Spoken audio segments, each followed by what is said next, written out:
오늘은 제 55문이고요. 이제 지난 시간에 거룩한 공회, 교회를 믿는다는 것에 대해서 배웠고, 오늘은 그 거룩한 공회, 즉 교회의 멤버들, 그 거룩한 공회의 회원들이 서로 교통한다는 게 무슨 의미냐, 이 의미에 대해서 한번 배워보려고 합니다. 그러니까 여기 거룩한 공회의 회원들, 성도가 서로 교통한다는 것이 그냥 기본적으로 전제가 되고 시작하는 거죠. 교통하는데, 그렇다면 교통한다는 것은 무슨 의미인가라고 물었습니다. 제가 55문을 읽고 구역장님들께서 답을 읽어주시기 바랍니다. 성도가 서로 교통하는 것은 무엇을 의미합니까?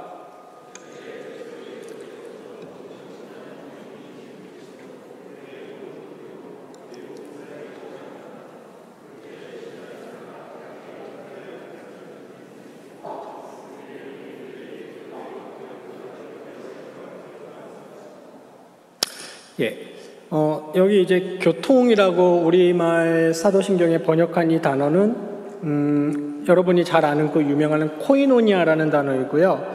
정확히 이런 뜻입니다. 공유한다, 혹은 서로 교제한다, 혹은 서로 섬긴다. 이 세 가지 뜻을 다 갖고 있습니다. 교통한다는 것은 무엇을 함께 공유하고 또 서로 섬기고 서로 교제를 하는 것이 교통한다는 것인데, 우리 하이델베르크 교리문답 단문은 이걸 두 가지로 얘기를 해서 정리를 했네요. 보니까 첫 번째 핵심 의미는 수직적인 의미, 그리스도와 성도와의 관계에 대해서 정리를 했고, 두 번째로는 수평적인 의미, 성도들 간의 관계에 대해서 정리를 했습니다. 첫 번째, 성도들이 서로 교통한다는 것은 첫 번째 의미는 그리스도를 모두가 공유하고 있다, 이런 말입니다. 성도가 서로 교통한다는 것의 핵심적인 의미는 그리스도를 모두가 공유하고 있다, 이런 말입니다. 우리 단문에서는 그리스도에게 참여한다, 이렇게 표현을 했어요. 두 가지로 다시 분리해서 얘기를 했는데, 그리스도의 부요에 참여하고 또 그리스도의 은사에 참여한다고 얘기했습니다. 부요에 참여한다는 말은 그리스도와 똑같은 은택들을 다 같이 누리게 된다는 거죠.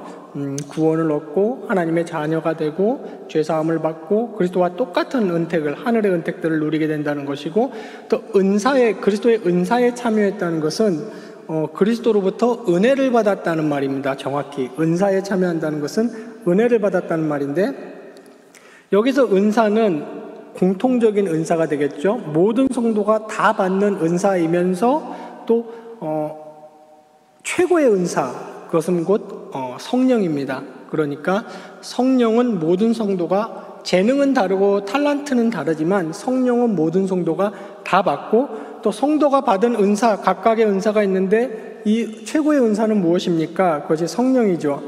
그래서 아주 간단히 다시 정리를 하자면, 성도가 서로 교통한다는 것의 첫 번째 의미는 이 그리스도에 다 같이 참여하고 있고 그리스도를 다 함께 누리고 있다는 말입니다.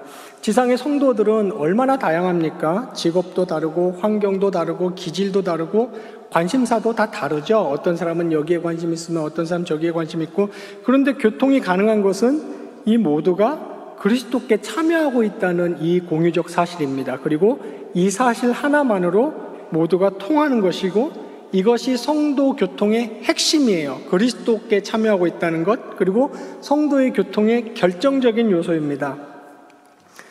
요 앞전에 남전도회 헌신 예배할 때 홍보 영상에서 어떤 한 은퇴하신 장로님께서 남전도회 활동하다가 제일 기억에 남는 게 뭡니까? 했더니 인터뷰 영상에서 이런 말을 한 게 기억에 남고, 제가 그때 참 눈물이 많이 났습니다. 뭐라고 말씀하셨냐면, 동일한 신앙을 품고 다 함께 힘차게 찬양하는 것이 정말 제일 기억에 남았습니다, 그랬습니다. 그런 겁니다. 네, 그 성도가 서로 교통하는 것. 또 두 번째, 오늘 하이델베르크 교리문답이 두 번째로 얘기한 것은, 성도가 서로 교통한다는 것은 각각의 은사를 가지고 다른 이들을 섬기는 겁니다. 공동체를 섬기는 거죠. 그게 교통한다는 의미입니다. 그러니까 제가 아까 말씀드렸던 최고의 은사, 공통적인 은사는 성령이고요. 그런데 각각의 은사가 좀 다를 수가 있습니다. 섬긴다는 거는 교회 일을 열심히 하는 거죠. 교회 제도에 참여하는 것. 그런데 우리가 좀 주의해야 될 게 있어요. 이 은사를, 성도가 갖고 있는 은사를 지나치게 어떤 재능하고 연결하는 건 바람직하지 않아요. 좀 지양해야 됩니다. 물론 어떤 재능이나 그 성도가 가지고 있는 전문성이 은사로 발휘될 수 있어요. 당연하죠. 예.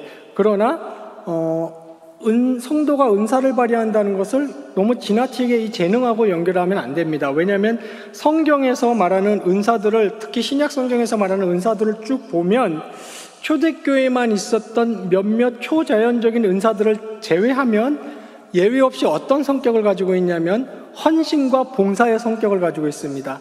그러니까 제가 예를 들면 이런 거예요. 이거 신약 성경에 나와 있는 것들이면 제가 정리를 해봤어요. 한번 섬김의 은사, 권면의 은사, 가르치는 은사, 구제하는 은사, 또 긍휼을 베푸는 은사, 서로 돕는 은사, 봉사하는 은사, 이런 것들입니다. 헌신과 봉사의 성격을 갖고 있어요.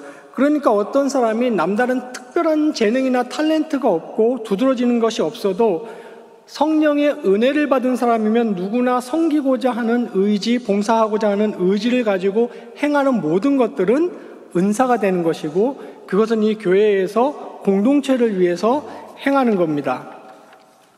혹은 지상의 지금 오늘날의 현대 교회는, 절대 다수의 교회가 성도 개개인이 이런 은사를 발휘할 수 있는 좋은 제도, 프로그램이 있어요. 그러나 모든 성도들이 개인의 어떤 개개인의 삶에 처한 양상 때문에 직업적인 이유나 건강적인 이유나 이루실 수 없는 개인의 양상들이 있잖아요. 그런 것 때문에 이 교회가 베풀고 있는 제도와 프로그램에 다 참여할 수 있는 건 아니죠.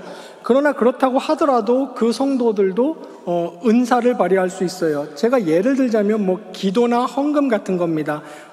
기도의 바운더리가 나와 내 가족에게만 중심이 되어 있던 그 기도를 은사를 발휘해서 정말 내 주변을 돌아보고 정말 지체된 내 교인들을 위해서 진실로 기도하는 것도 은사 발휘라고 할 수 있고요.